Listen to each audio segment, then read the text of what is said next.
وَلَوْ أَنَّ قُرْآنًا سُيِّرَتْ بِهِ الْجِبَالُ أَوْ قُطِّعَتْ بِهِ الْأَرْضُ أَوْ كُلِّمَ بِهِ الْمَوْتَى بَل لِّلَّهِ الْأَمْرُ جَمِيعًا أَفَلَمْ يَيْأَسِ الَّذِينَ آمَنُوا أَن لَّوْ يَشَاءُ اللَّهُ لَهَدَى النَّاسَ جَمِيعًا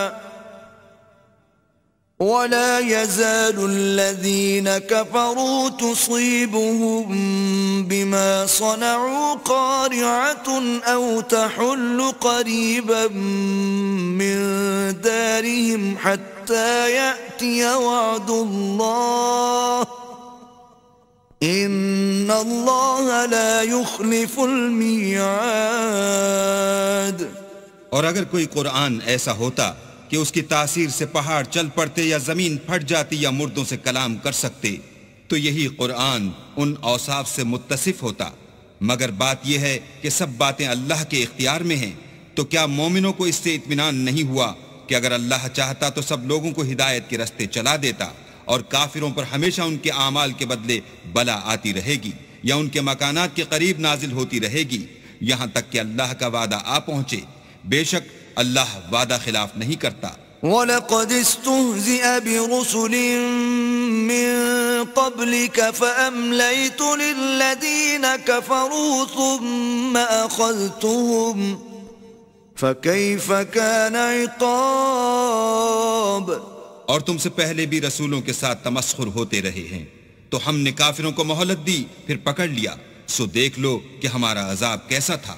أَفَمَنْ هُوَ قَائِمٌ عَلَى كُلِّ نَفْسٍ بِمَا كَسَبَتْ وَجَعَلُوا لِلَّهِ شُرَكَاءَ قُلْ سَمُّوهُمْ أَمْ تُنَبِّئُونَهُ بِمَا لَا يَعْلَمُ فِي الْأَرْضِ أَمْ بِظَاهِرٍ مِّنَ الْقَوْلِ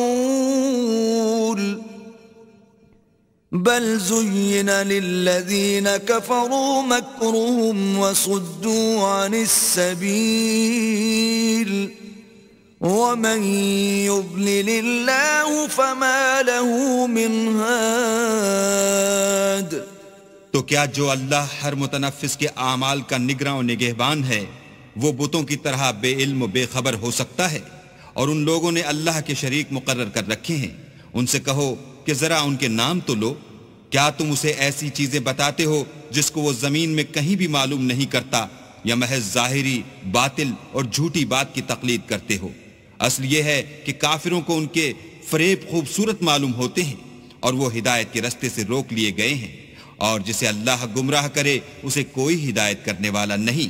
لهم عذاب في الحياة الدنيا ولعذاب الآخرة أشق وما لهم من الله من واق۔